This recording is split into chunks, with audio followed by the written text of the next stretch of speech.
Hello, good morning, good evening, good afternoon, wherever you are connected and whatever time. It's a pleasure to be here with you and welcome to Creatives Workshop. My name is Sandra Correa. I'm the technical director of All Dance International, and I have the pleasure of accompanying you and being with you and helping guide you in this process of our creative workshops. Our creative workshops are 20 workshops that All Dance International has created and is looking and always creating new ways to execute methods and processes that can guarantee the fulfillment of the objectives of the organization. Also, professionalization of the dance industry and the growth of the dance world. Make it more productive, make dance more respectable, and I'll obviously always enjoy the process. So the development of this creative workshop has the goal of providing knowledge, opportunities for the development in the organization and in the dance industry. These 20 workshops have the goal to give light, to guide you, and always to provide more knowledge. Why knowledge? Because knowledge is going to be the main ingredient in being creative. When we think about the word creative, we're thinking about creative thinking. We're thinking about originals. We're thinking about imagination, divergent thinking, a lot of elements, but there's one thing in common. Knowledge is the fuel that is going to ignite creativity, and originality. So this imagination, this creativity has to be based on knowledge. And that's why we're here today. This knowledge is always looking to guide and to give a very just environment for every dancer, for every competitor, for every dance studio choreographer, always to be transparent and be very fair. We love fair play in the competitive industry. So this is very important for us. I want to give a special thank you to Maria Fernanda Castro, our All Dance General Director, that is always looking for new ways, creative ways, and always keeping on top of everything so we all have the opportunity to keep on learning, to keep on sharing, and this is an amazing opportunity for all of us. These are 20 workshops that are completely free that you're going to find online in our YouTube channel, official YouTube channel.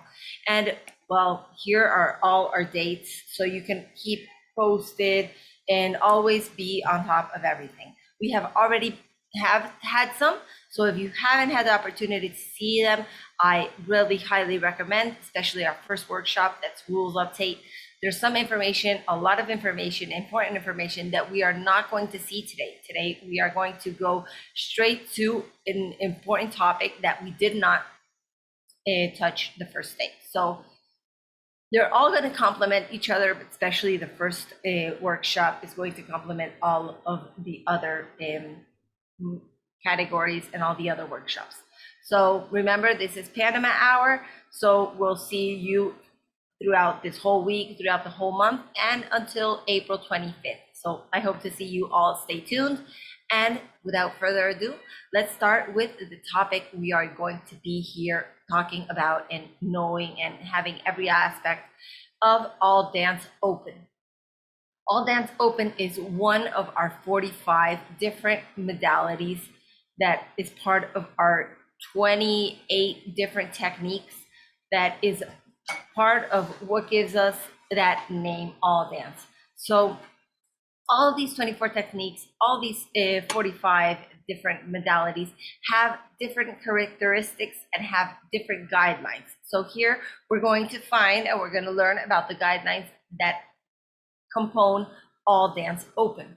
So how do I know how to create an All Dance Open choreography? How do I know if my choreography fits in All Dance Open? So here we're going to see all the little details that you can consider a choreography as All Dance Open choreography. So within this modality, we will include and find different things in a choreography or in a staging. I'm sorry. So These are the choreographies, the creations, all the elements, sorry, that are part of a choreography that are inspired in different dances, different dance techniques, and that are going to have more than one or are born in the inspiration of a combination of different techniques of different dance styles. So if we have a combination of different techniques that are not already part or fusion that is detailed in the all dance code, we are going to consider it in all dance open choreography.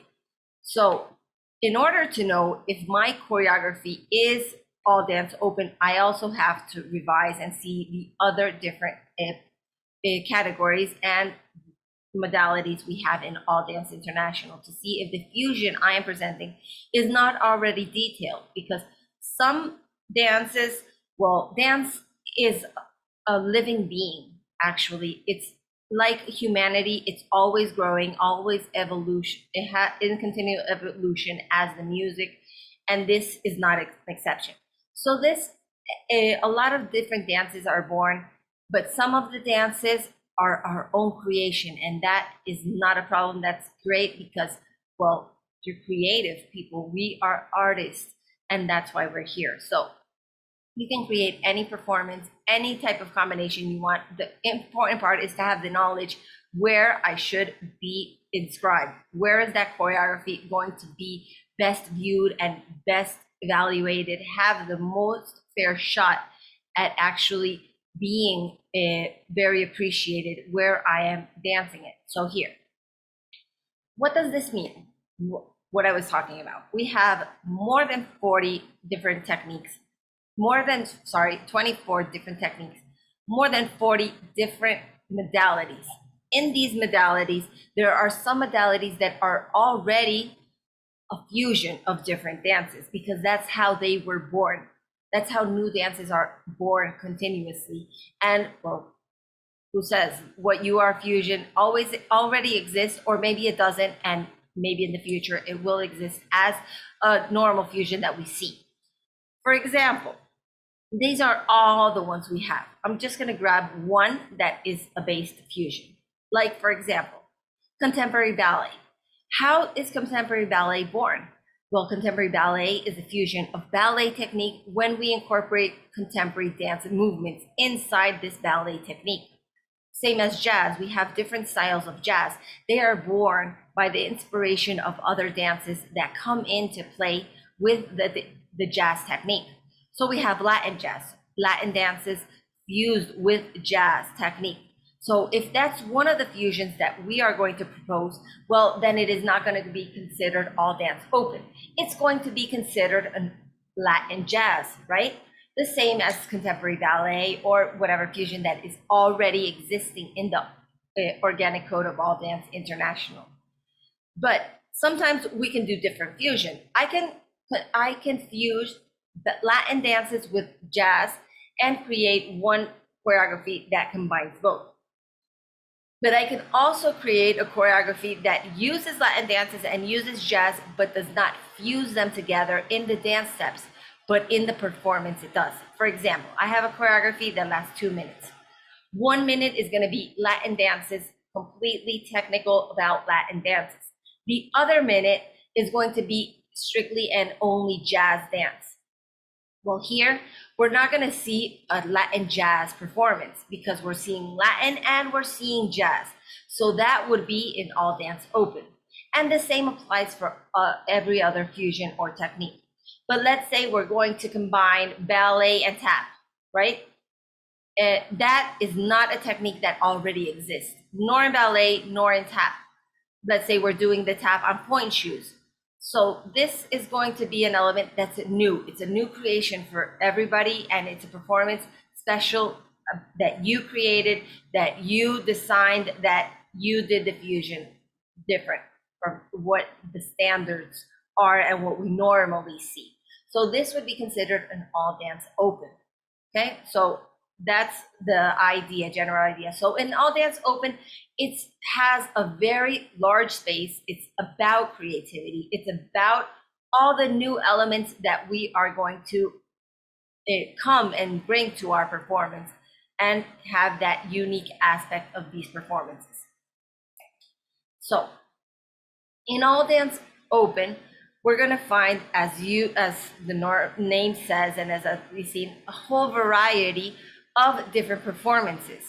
So this is going to give also the wardrobe, the costumes, the makeup, the shoes. Everything is going to be different because every dance is going to be different.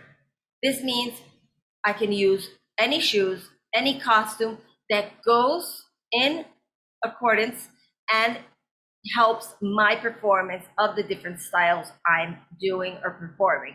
So this is going to give you a lot of liberty in your creative process, because it's all going to depend on what you want to share, what you want to perform on stage, and what it is you're bringing different to your performance.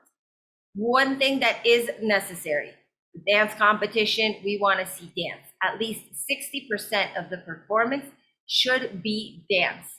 Okay, so that's a very important aspect, because a choreography can just contain movement, can have different coordination of movements, but we do want to see dance in the performance that we bring to stage. Okay, now other aspects.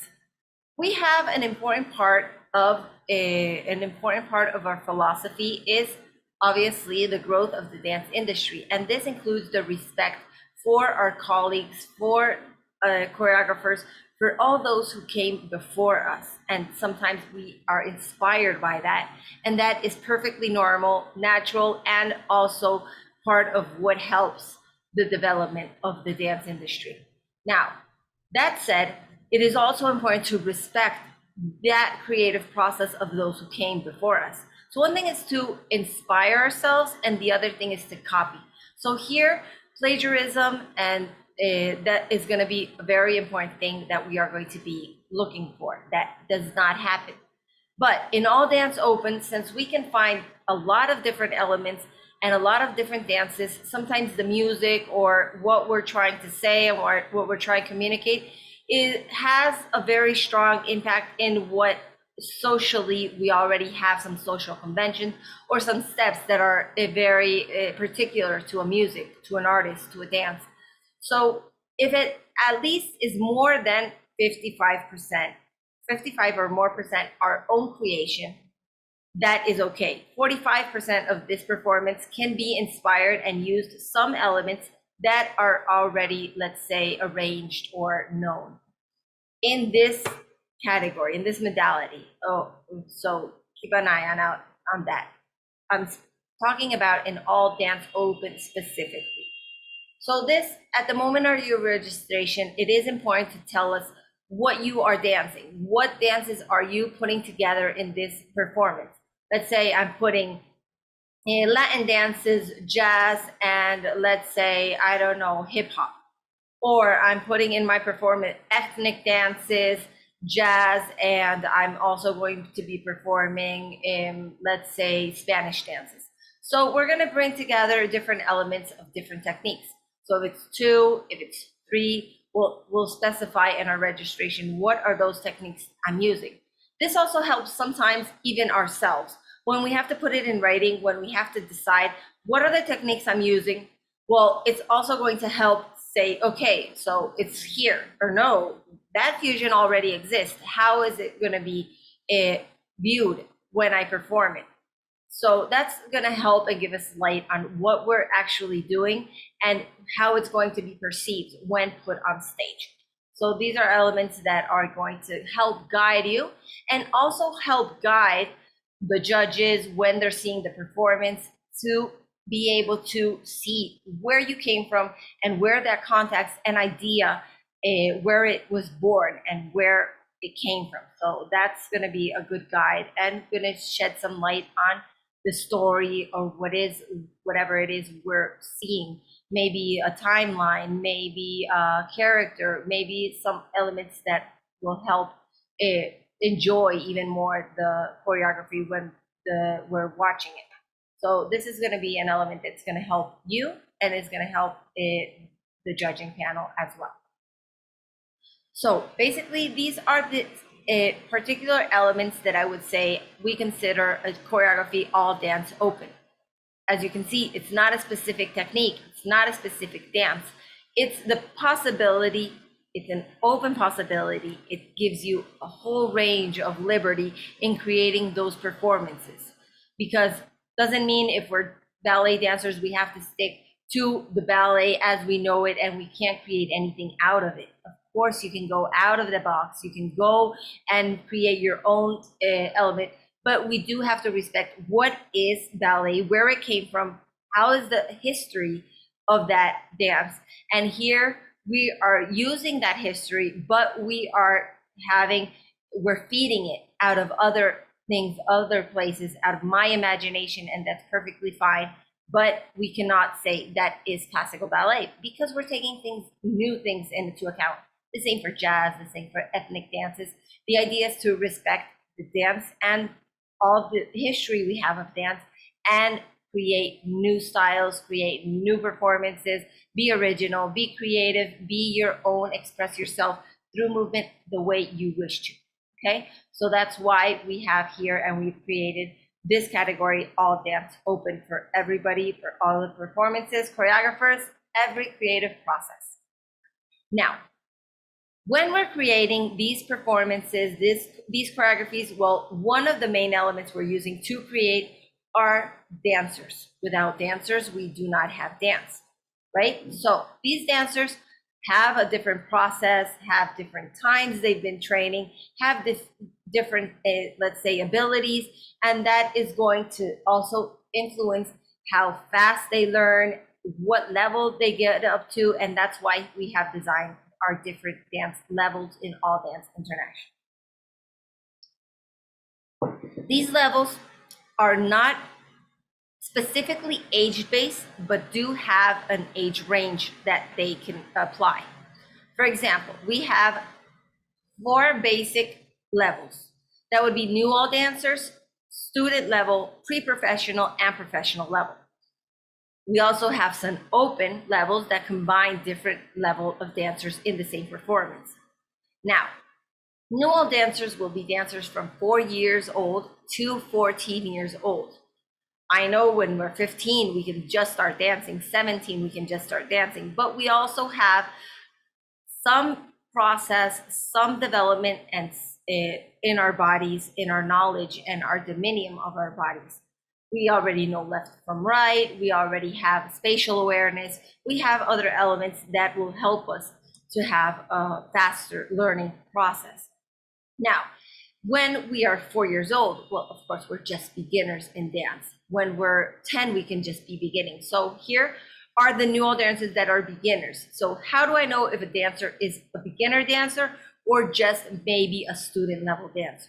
In new all dancers, what we will be seeing or be finding are dancers that are, as I said before, beginners. Now, what's a beginner dancer? We're just starting in our technical development. So we're looking for, obviously, in group choreographies that they know they're working on their spatial awareness, teamwork, the different formations. We're looking for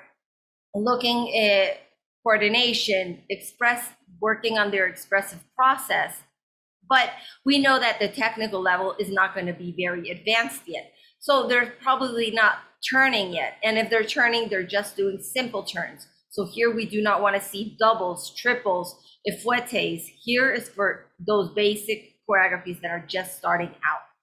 If you're going to include any acrobatic or gymnastic elements, they should be simple gymnastic elements that use both hands on the floor or the whole body on the floor. If you're already working with high impact elements or with one hand, with no hands at all, that means we already have a very good awareness and knowledge of our body and how to work it. That makes us have an advantage above those dancers who are actually just starting out. And that's going to make it unfair for some of the dancers. We're always looking to be fair on and objective on our scores and on our results. So that's why new all dancers is for those beginner dancers who are just beginning. Now, If you are maybe say 6 years old, 7, 8, but you have already danced since you're 4, you already have a very good demeanor of your body, you already have very good acrobatic elements, you already have very good turns, and you're starting to work on doubles, triples. Well, now you already went through the new all dancer phase. Now you are in a student phase because you're already going up on that technical level, always looking to improve and to get more difficult elements in your choreography. And here we're already looking, of course, the same expressive movement, clear movement, technique, those elements, but we're also looking for that commitment in your performance, where we can understand your performance, where you're going to look for clean movements every time more. Obviously, we're in a learning process. Some things are not perfect yet, but we're going to work on them because, well, obviously we're in a competition. We want the best product and the best your dancer you can be. And that's going to take hard work, discipline, of course, and that is what we want to see on stage. We also have our student open level. This level is the combination of new all dancers and students. Therefore, it applies for 2 or more dancers on stage that maybe don't have the same level. Now, if I'm a new dancer in one dance, I'm a new dancer in all dances. I cannot be student dancer in some dances and new all dancer in others, okay? But I can be just beginning, be a student level, be beginning and beginning with a new all dancer as well, or we just want to make a choreography with a new all dancer and a student dancer, no problem. We have the student open, where these 2 levels can dance all together, no problem, okay? So new all dancer, student, and the combination student open. Now let's move on to pre-professional and professional dancers. Now, pre-professional, well, obviously is the step before professional, right? So when do I know and can I consider myself a pre-professional dancer? You have to be from the ages 15 years or older. That is one must.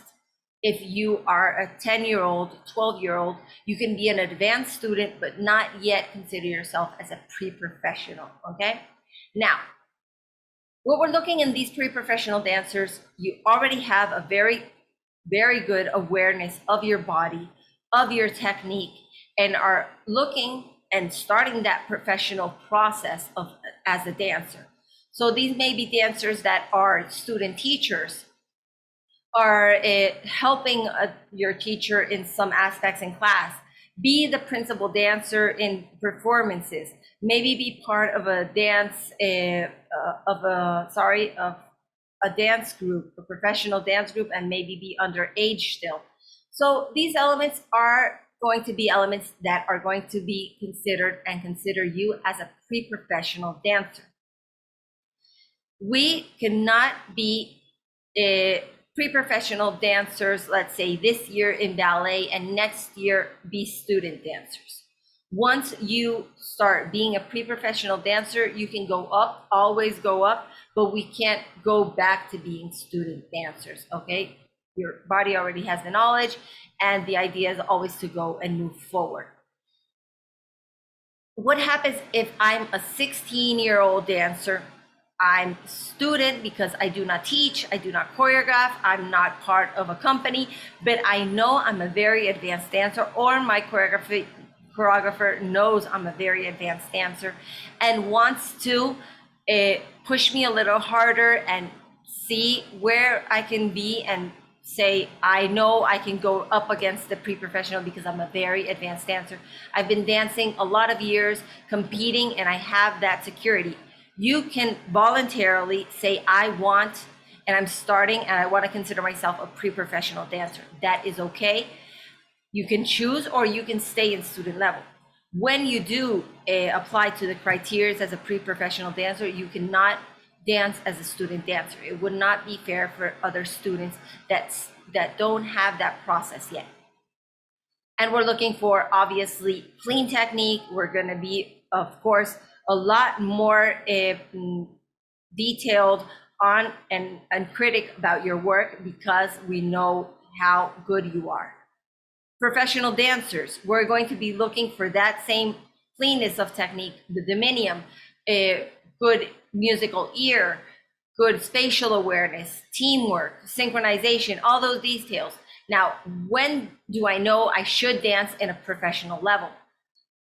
Professional dancers should and have to be over 18 years old. When I'm over 18 years old and I'm a teacher, I'm a choreographer, I have a title that gives me a title as a professional dancer or professional teacher, instructor, choreographer, well, then I already have a whole knowledge and a whole repertoire that presides me. So that is going to consider and make everybody consider me a professional dancer. I'm starting to live and to have that view of dance as my profession. We can have different professions. We can also be another profession. But if we have and we work on a professional level in dance and we're over age, we will be considered a professional dancer. We can be professional, let's say about professional ballet dancer, but just be starting out, I don't know, in contemporary dance. This would mean I'm not a professional contemporary dancer, but I do have a very strong dominion of my body. I already have a whole bunch of experience. So in contemporary dance, I can be a pre-professional. We can't go down to student level because we already have a whole baggage that helps us and that gives us a very large advantage over student dancers that have not had the experience we have. But we can be pre-professional in some categories and professional in others. Now, for dances that combine choreography, performances that combine pre-professional and professional dancers in the same performance, we have the open pro level. So here we can see different levels combined in one performance altogether, open pro. Now, what happens if a pre-professional and a student are in the same choreography, or even new all dancers? Well, we have open. This specific level is applied to open all dance levels and ages for open production in large groups, in big groups, okay? So that is important for you to know in your performances and your creative process, but you do have an opportunity to create performances that can combine even professional and new all dancers in the same performance if you wish to do so. So these are the different levels, and of course, according to the level and the age development, we will be looking at the choreography and seeing the dancer's progress and the dancer's abilities. So here is one of the criteria we will be looking, and that you need to know to see where your dancer is at and who or she is going to be competing up against. That the idea is for it to be a fair play and a fair competition. So the idea is for the same age range and also the same level, the dances. Now, let's see of all those elements, how she or he or the whole performance is going to be scored and how it's going to be evaluated. So here, I'm going to show you and give you the overall details of each one of the characteristics and criteria that the judges will be looking for and are going to be scoring. So we have 3 judges that are going to be judging every performance. One judge is the modality judge. This judge is going to have certain criteria that he or she is going to be scoring according to the All Dance International rules. These 70 points of 100 are the maximum score this judge can give a performance. And also this judge is going to give a feedback to the performers in that choreography to be able to continue their technical and stage process.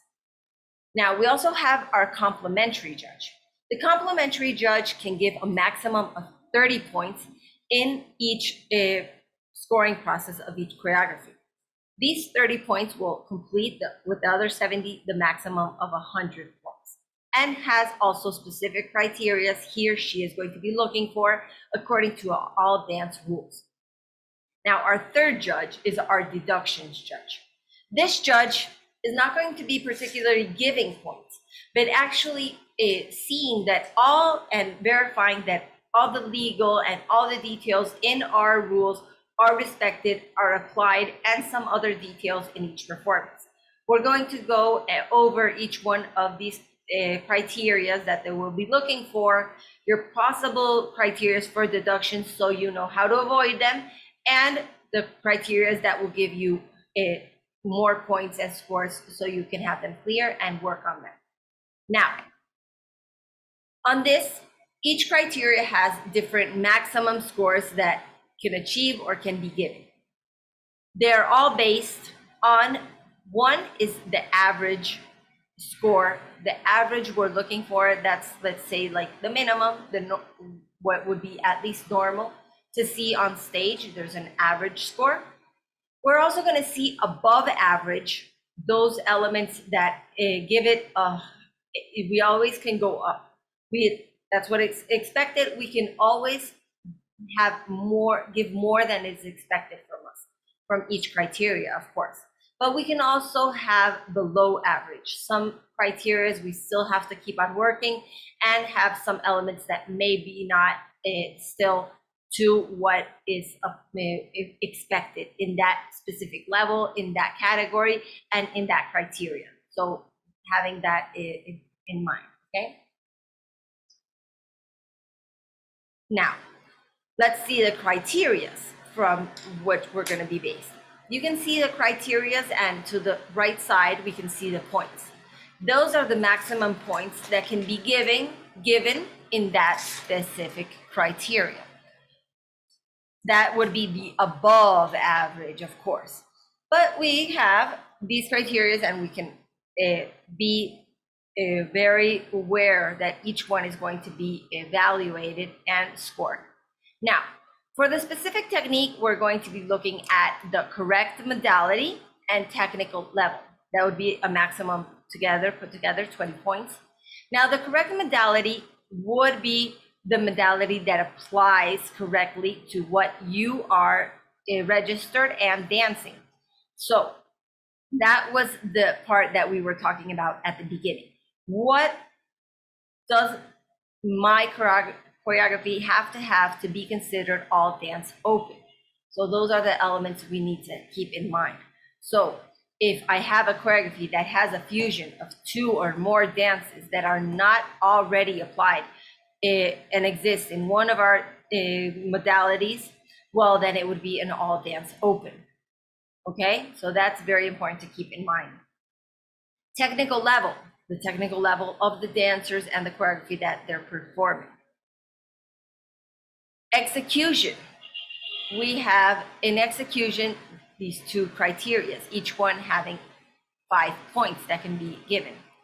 Synchronization, that is going to be applied to choreographies with 2 or more dancers. So it should be in sync, or the canon should be clear, the canon, and the time where they're executed should be clear as a group or as a duo.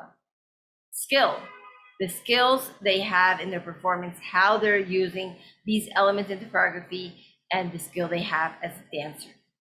That would be what we are looking for in execution. So what happens when a choreography has only 1 dancer? We cannot see synchronization. So instead of having 5 points for synchronization and 5 for skill, in skill will be awarded a maximum of 10 points, and will not be synchronization will not be one of the criteria that will be expected. Difficulty. Now in difficulty, we have 2 different criteria. We have extraordinary movements and elements of risk. These extraordinary movements and elements of risk, when we hear it, we're normally going to go, normally people go to, well, that means I have to do gymnastics. That means I have to do very, very hard and difficult elements. Well, inside the dance technique you're using, well, those difficult technical elements will be considered, obviously, extraordinary movements. If we do and choose to put acrobatic elements, they will also be considered extraordinary movements. But not every element of risk has to be acrobatic, or high technique. When we have elements in our choreography that make it risky for us to commit a mistake, let's say very fast choreography or very controlled choreography, very slow movements that have a lot of balance in them, or high speed, low speed changes, those are elements that also give it a difficulty in your creative process and your execution as a dancer. So those will also be considered inside the elements that we have to score and in your choreography executed by the dancer. Now, the other criteria, musicality. In musicality, we're going to be seeing musical interpretation or beat and music. Now, musical interpretation or beat is your musical interpretation, as the name says, how we use the music in our performance. Are we listening? Are we using the music? How are we accompanying the music and completing those musical phrases, the beat, depend on your choreography and what you're trying to say. Now, the music, on the other hand, is going to be the correct music for the performance and or the addition of the music. So let's say our song normally lasts 5 minutes. We can only last 2 minutes because the rules say that a solo only can last 2 minutes. So that means I have to edit the music. Well, that addition in the music should be correctly done, have a good quality. If we're not going to edit the music, but we are going to fuse different music and that's the musical addition we need, well, it should be correctly done. In this specific modality, the election of the music should be just in accordance of what you are trying to perform and the techniques. But it has a very, very big liberty in election because, well, that's part of the creative process. And that's part of the fusion most of the time that we are going to be bringing on stage. Sometimes the music is not the fusing element, but sometimes it is. But we have liberty in what music we want to use to tell our story. Now, choreography is going to be a costume and complexity. Now, the costume has a very importance in our choreography because it also helps tell our story. It helps guide us in who is the character dancing, what is the context we're in, what timeline. It gives us a lot of clues of what is happening in the story we're going to be seeing or portraying as a dancer. And the complexity of the choreography, we're not speaking of the difficulty elements that we already spoke of, but the complexity of the choreography per se. So the choreography, it has a lot of different sequences, a lot of different formations. It has a lot of different age ranges. The choreography in itself is very complex. So here is the choreographic design, let's say. And we have creativity. Last, but of course, not least. Creativity, well, obviously the creative process. How is the creative process going to be measured? Well, one, we all have the same specifications and the same rules. How I use them in my advantage will be part of the creative process. Okay, and this will be, of course, come in accordance to that creativity that we expect in these performances. Entertainment. Well, a choreography and dance should be entertaining.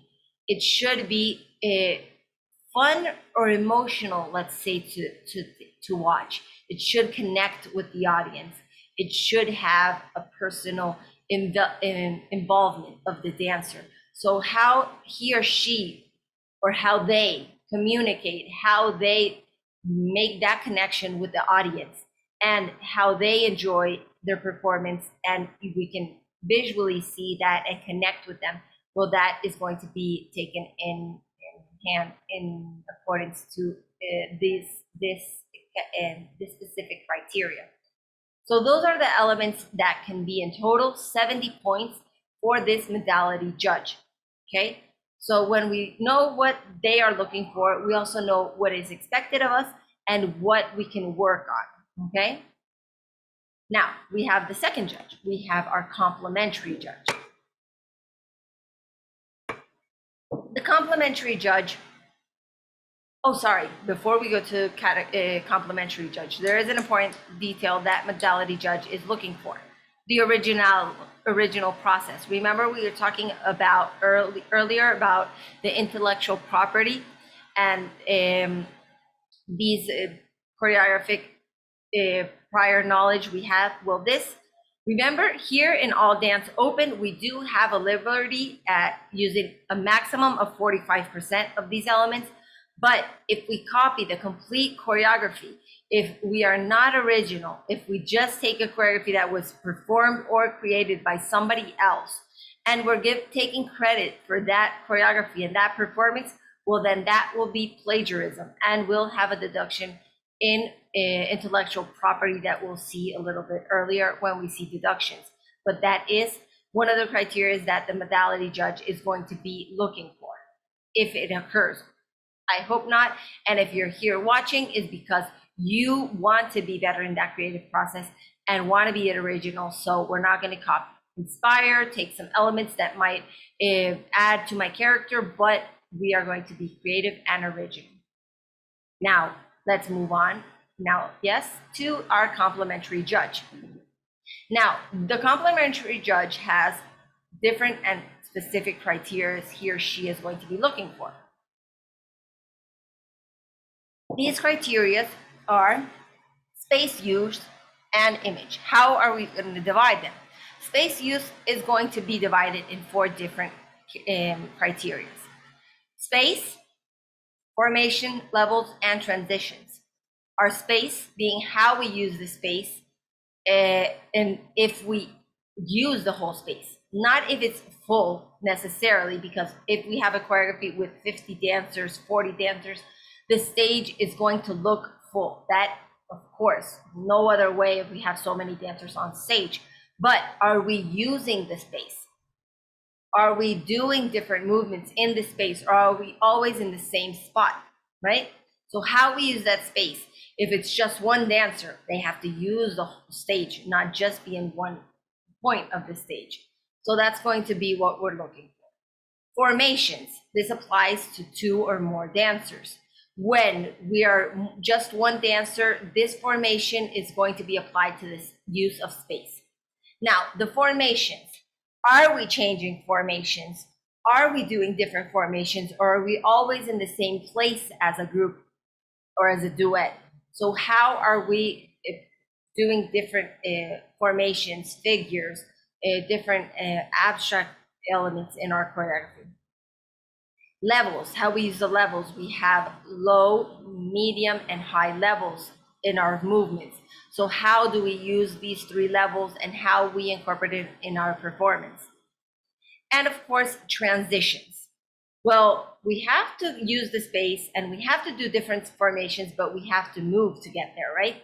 How we move, how we connect from how we get to point A to point B is going to be a transition, right? How we go from one movement to the other is going to be part of that transition when we do different level transition in levels as well.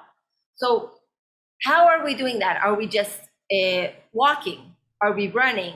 Are we dancing to get there? So how is that transition, how clear it is, and how it's performed, okay? So those are the elements on stage use. Now, image. In image, there's also 4 different criteria. We're looking at creativity, accessories, makeup, and visual aesthetics. So creativity is going to be about, of course, the whole performance and the image based on, of course, what we're trying to say and how we, through the costume and through the image and through all the elements, can tell that story with just also looking at the character. That gives us a lot of clues we need when we're portraying a character, a performance, a style, anything. The accessories. Some different techniques use a lot of accessories, some use less. Some characters need a lot of accessories. Some performances don't need any. So how we use the accessories if needed and how we use them as an advantage or props will be considered here. If we're dancing on stage and need to use a face mask, that some countries are obliged to use them as a legal measure for safety in pandemic times, well, this will be considered an accessory, okay? So try to make it part of your costume, try to make it part of your character, because it's an element we need for safety, but we can use it to play an important role in our process. Now, makeup. Makeup is going to be obviously expected from all dancers and should contribute to this creative process. So how is the makeup? Are we using makeup, and is it appropriate for our performance, our style, our character, everything? And visual aesthetics is how all this comes together, how it coordinates, and how we use it, and how we look. How is our perception when we get on stage? How is that visual aesthetic? How does the creativity, the accessories go with the makeup, go with the costume, everything put together? And is it tidy? Is it all the same, all different, but do not have any language in common? So how is our visual aesthetics in general? Okay. Also, the complementary judge is going to be looking in the performance projection. Now, in performance projection, the judge is going to be looking for four different criteria: gestuality, authenticity of a character, force of movement, and interpretation. When I'm talking about gestuality, I'm talking about all the little details of how, with my body, with my face, facial expressions, with all my body language, with that non-verbal communication skills we have, how do I tell my story?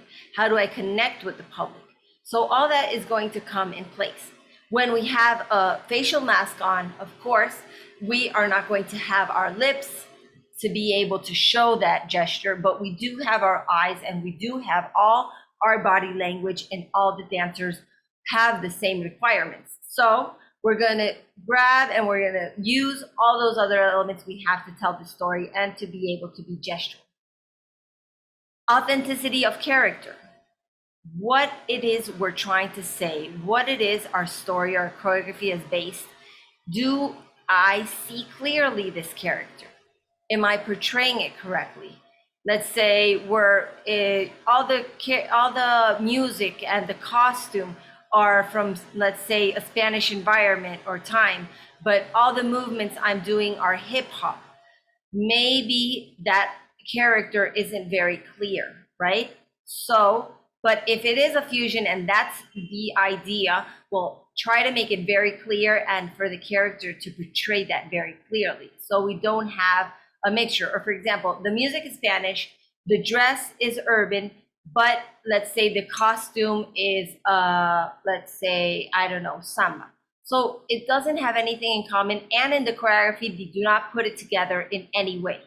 They just do not align. Well, that will also affect the authenticity of a character, because we don't have a character. We're not portraying a story. We're not portraying a line. It's not clear. But you can combine three different things, but in the timeline, in the choreography, have that connection of why we have that, of why those elements are there. Well, then the character is telling us why all that connects. And that's part of the choreography. That's part of a lot of things. Force of movement. Well, the force of movement is the clarity in the movement and in the execution of the performance. So if a movement is meant to be sharp, is it sharp? Is it supposed to be strong? Is it supposed to be soft? Is it supposed to be fluid? How is the movement supposed to be executed, and is it executed in a clear and understanding manner? And also the interpretation. The interpretation is going to have a little bit of these elements put together, because it's how all those gestures, how the character, how the movements complete all this information and gives us all that possibility of interpretation, that also uses my posture, everything I use to interpret my story, my character, my performance, and my creative idea or staging. So those are the elements that are going to compose a performance projection. As you see, not all of them have the same points. Other ones had 2, other ones had 1.5. These have 2.5. The public response is going to have 2 different criteria, and this is where all the public, the fans, the admirers, all the people that support each dancer, each dance performance, each choreography come into place and are part of our judging panel, for to say so, to say like an accurate form of how they participate here. Now, the public criteria, public support is the way where we can support these dancers through social media, through applauses, through the connection through Zoom and comments, and be there to support and help the dancer have that energy that actually brings life to those stage work. That's one of the important things that we receive from the public when we are on stage. All that support, all that energy, and that's one of the reasons we dance, to tell our story, to connect with others, to make ourselves visible, to make a theme visible for any reason. But the idea is to share that talent and to share all that experience. So this is a criteria that is not specifically from the judge per se, but from the complementary elements, and everybody else comes into the judging panel to help these dancers. So these are criteria that can give us points. We saw the modality and we saw the complementary judge. Now, remember I told you there's a third judge. This judge does not give points, but in some cases can take points away. In order for him or her not to take any points away, one of the important things we need is the knowledge of what elements may incur in a deduction, so we avoid them, all right? So that's why you're here, and if you're here, well, that's perfect, because you're gonna have that knowledge and you're gonna have that competitive advantage in your creative process. Now, wrong modality. Here is if the modality and in the choreography we are dancing should be an open dance, an open all dance performance. But let's say it's not an open all dance performance because it does not have the characteristics that go with all dance open that we've been talking about since the beginning, but instead should be in another different modality. For example, the example I put at the beginning, we're doing a ballet and a contemporary piece, but they're together. Or let's say a Latin jazz performance with a Latin influence. And we say, yeah, it's a fusion, it's 2 dances, it's Latin and it's jazz, but they're together as a Latin jazz, and we do have a specific modality for Latin jazz. Well, then you're in the wrong modality, right? So here it's important to see what are the compounds of my performance and where are the limits of all the modalities we have. So that's why we have these 20 different workshops that's going to give us light in each one of the different modalities that are going to complete the knowledge we need to know where our performance is best placed. Now, that would be in the case if it's wrong. If it's correct, no problem. Wrong division. When we were talking about division, it's the age groups. So we're going to see what age my dancers are, go to the all dance rules and see what division my dancers should be dancing in. If it's a solo, if it's a duo, if it's a large combination of ages, where should he or she or they be dancing? Wrong level. Let's say you're in new all dancers, but you're performing elements that should be in student level. Or you're in a student level, but you're a teacher. You should be in pre-professionals, obviously, if you're over 15 years old. So that would give a deduction of wrong level. We also have late arrival on stage. We should be always early, always on time. And for this, we send a program where we have all the information about an approximate timeline where you should be dancing, but obviously it's not a fixed time. Sometimes the event can go faster, sometimes it can be a little late, but we do have to be there with time. We always ask dancers general to be 2 hours before the performing time.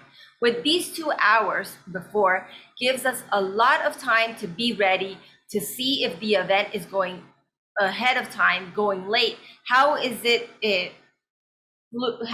fluidity of the whole competition, to be ready on time?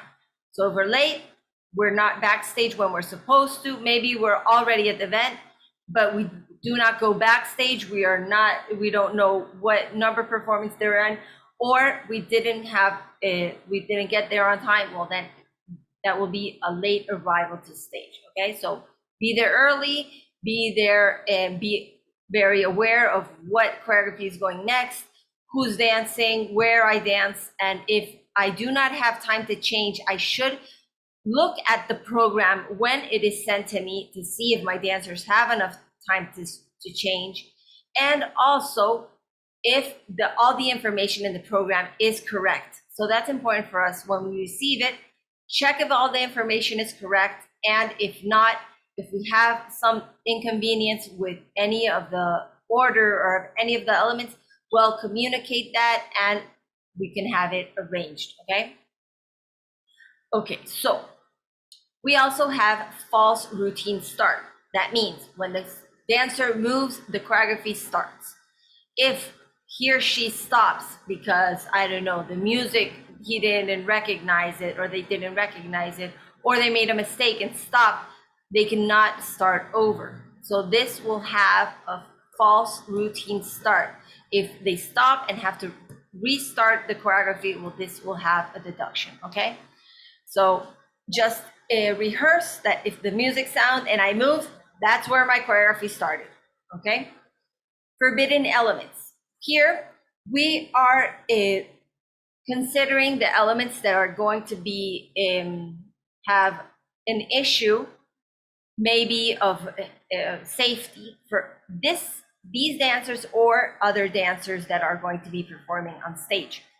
Elements as water, liquid, elements that are dusty or dust, let's say elements like feathers that fall off easily from the costume. That'll make it slippery and make it a possibility for these dancers to have an injury, or the dancers or performers after. So that is a forbidden element. Excessive use of acrobatic or gymnastic elements. Here, in all dance open, we do not have a limit of excess use of gymnastic elements, but we should have and must have at least a 60% of dance. Okay, so we can use acrobatic elements in our performance to complete it, but we should have at least 60% of dance in our choreography. Makeup, body paint, inappropriate, obscene, or offensive clothing. Clothing should be appropriate for all public, should be age appropriate. Body painting, if it is the whole body and we're in contact with the floor, will make it dangerous for other dancers after us, or make it maybe that their costume will get dirty and have a negative effect on their performance or on themselves. So that is very important to keep in mind. When I say body painting, it's not when we do, I don't know, we're putting some paint on our face or on our shoulders. That is little elements and we're not in complete contact with the floor. Those are other elements. And body painting, where we do not have clothes underneath, but the full costume is body painting. That's a very beautiful form of art, but is not for this staging performance. Poorly executed elements. These are technical elements that we take into our choreography, should be correctly executed with the correct technique. If the knees are supposed to be straight. If they're bent. If we're incorporating some acrobatic element, should be executed with the correct technique. If we're doing turns, if we're doing jumps, if we're doing any other element, should be with the correct technical execution it's intended to. Tripping or falling. If we trip, if we have an unbalance, if we have instability, well, this is going to have 0.5 in our deduction. If we cannot save the element, if we fall completely, if we're on point and we fall off the point, okay, those are elements that are going to have 1 point of deduction for each time we fall. Throwing items or elements to the public. Now, if we have, let's say, a jacket and we take it off during our performance, we're going to put it somewhere. We can put it on stage, we can put it backstage, we can throw it through the different access we have, whatever access we have on that specific stage. But we cannot throw them forward and have them land or on the public or on the floor before in front of the stage, okay? Inappropriate language or music. Music should be something we can share with everybody. Doesn't matter if it's from any culture, race, religion, beliefs, ethnicity, gender. It should be correct language and not offensive, not cursing words. Be very respectful with everybody with these music we choose to put in our performance. It should not have sexual content also. We are a family safe environment from a lot of various different cultures worldwide, and it should be appropriate for every culture, for everybody that is watching, and should not be offensive. Inappropriate movement. Inappropriate movement would be elements that have a specific and high sexual content, that are movements that insinuate sexual movements or have a very explicit sexual content in the movements. So this will be considered inappropriate movements because remember, we are a family environment, multicultural environment where some cultures find this very offensive and very inappropriate, especially for little kids to be watching and in a family environment. Other criteria for deduction would be accidents or fallings of part of the clothing or costume. So if we have any element that is on our costume, on our hair, an accessory, maybe a prop in our hand, rehearse with those elements so they do not fall, they do not get misplaced, they're not uncomfortable also for the dancer, because this will have a deduction if they do fall off. If I have a hat and it falls, and I grab it and I put it on and it falls again, well, this is 2 accidents of costume. It's the same element, but it's 2 times we had an accident. Damaged or untidy clothing. Damaged or untidy clothing will be clothing that, well, as the name says, untidy, or maybe get damaged in the process because it was not rehearsed with. Maybe it's I have my underwear or let's say my undergarment is visual, I can see it. Or let's say our clothes is ripped, but it shouldn't because it's not part of the theme. All those elements are our shoelaces are untied. All those elements that make a costume or a performance look untidy. Choreography inappropriate to division. This is very easy. Keep your choreographies age appropriate, okay? Altisonance at the start, middle, or end of a routine. The routine should not contain in any way the name of the group, the name of the crew, the name of what they're representing in their performance. Not in the music, not said by dancers. It should not be part of the performance.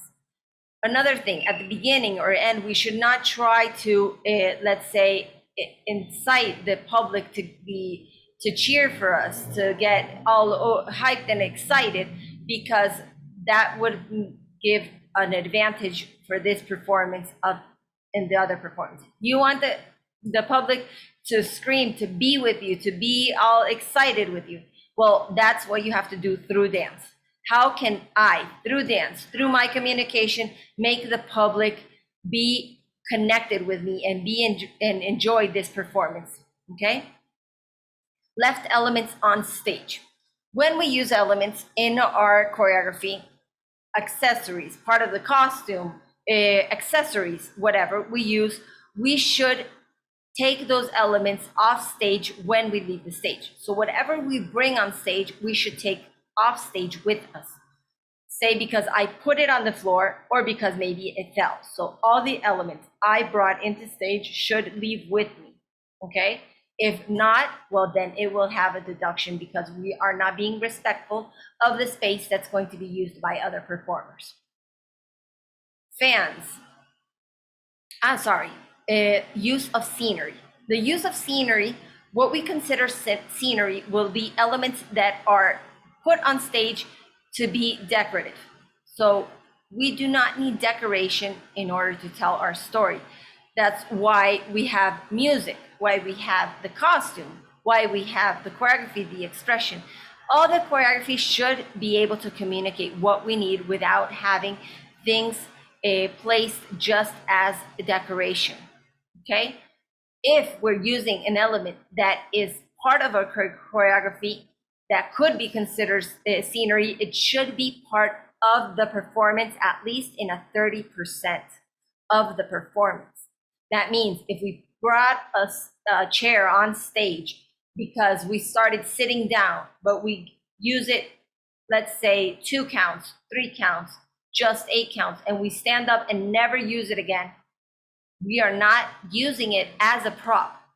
We're just using it because we started on the chair. I don't know, maybe we were a student, I don't know, and just using it as to give the general ambient of that.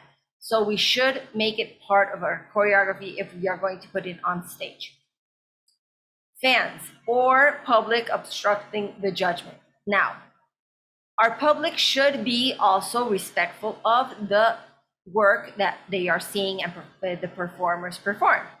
Now, this meaning they can applaud, scream, support any way at the beginning, well, before and after the performance. They can be loud, they can be noisy, they can be whatever they want. Now, during the performance, we should be very respectful. If we are going to, let's say, cheer the dancers, it should be in a respectful manner that allows the dancer to still be concentrated and allow the public and the jury to be able to listen to the music and to enjoy the performance without any problem, okay? So public should be respectful because if not, they can also have a negative effect because we cannot evaluate and not consider the choreography or see it in the manner it was intended. Getting off, jumping off, or dropping off stage. Now, if we're gonna get on or off stage, of course, we always get on or off, it should be through the places where it's marked or where it's allowed. So through the curtains, if we have stairs, depend on the specific stage you are dancing in. Now, we should only go on and off through there, not jumping off the stage at front or at back or at any element, but go on and off correctly for safety manners. We also have routine time. The routine time is for, depending on the sub-level you are registered in, depending on the amount of dancers on stage, we have a permitted choreographic time. If you exceed this time, for each 5 seconds you exceed, it will have a deduction of 3 points. So be careful with how long your choreography lasts. This meaning, from the beginning, it would be the first movement or sound and end at the last movement or sound. So if our choreography can last 2 minutes because it's a duet, and the choreography lasts 2:03, it doesn't have a deduction. It's for each 5 seconds. But let's say the music lasts 2:04, but the dancer did not stop on time, moved a little more, began before the music started, and it doesn't last the 2:04 that the music lasts, but 2:05 because the dancer moved. So they will have a deduction. So try to keep it with a good range so you don't have any deduction for time, okay? Intellectual property. We already talked about that. If you commit plagiarism, well, that will have a negative effect also in creativity, as we saw, but also have a deductions for that element that we are plagiarism. So be creative, do your own thing, get inspired, but bring to the stage an original performance. Also, regulations infringement. We should be respectful of the rules when we register. We are complying that we are going to apply the rules. So we should have the knowledge. Go read the organic code online that we have, so we can also comply the rules that are always created for a just and fair environment for all dancers. Increase in unreported dancers. Now, this meaning, if in my registration I registered 5 dancers, well, 5 dancers should be on stage. If there are 6 dancers or 7 dancers that are not registered, so these 2 dancers would have 5 points each for not being registered.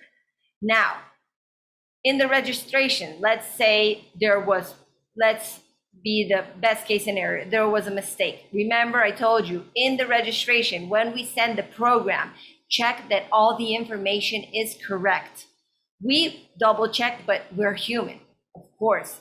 So you can help us. You look at your choreographies. Yes, all the information is correct. That's the dance, that's the dancers, that's the modality I inscribed there, that's the amount of dancers. And if for any reason you have to change, you have to see the time we have in the timeline where it can be amended and send the correct information for it to be adjusted in the timeline that is permitted for these adjustments. If less dancers are performing, if it is in a large group and the performers dancing, let's say I registered 15 dancers, but only 14 are dancing, that amount still applies to large group. It won't have any effect on the note, but we do have to take into account that, for example, let's say there were 13 dancers, but only 12 or 11 are dancing. But when we registered, it was a large group because they were 13, but now there are less than 13. That would mean they should dance in small group, not large group. That would mean that it will have a negative effect on your score. Not here, but yes, in the division and other elements. So be careful with that.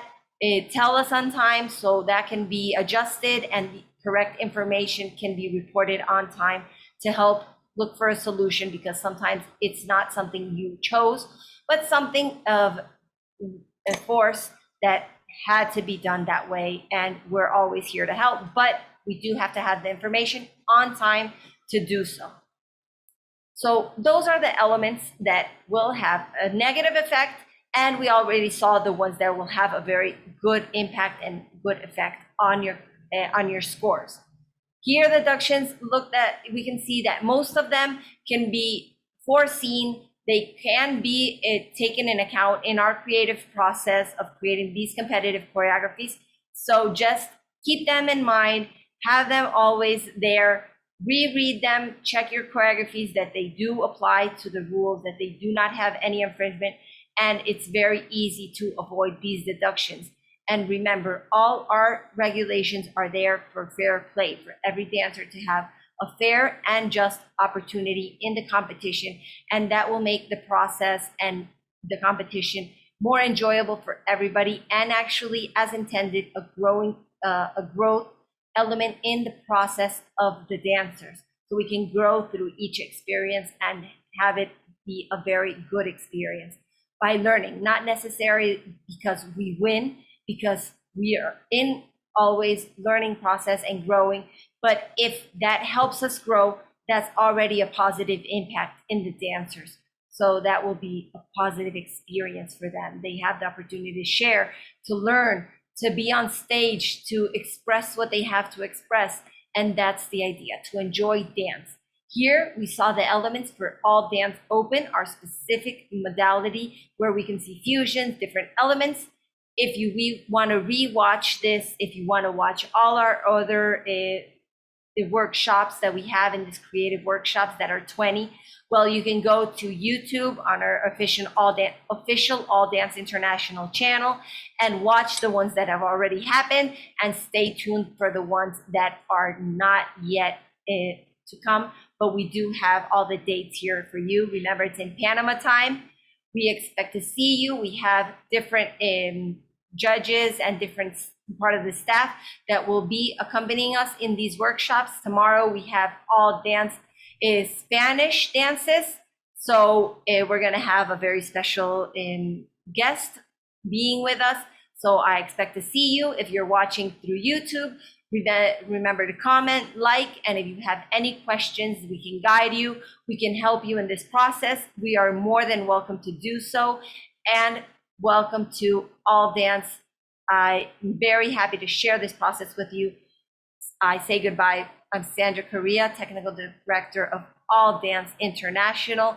And thank you, All Dance, for these opportunities to share with you, to share all the knowledge, and to help you in your creative process and have very better results every time. Thank you, Maria Fernanda, our General Director, and thank you all for being part of this process and for being part of the All Dance family. So see you very soon, and have a great day, great night, great evening.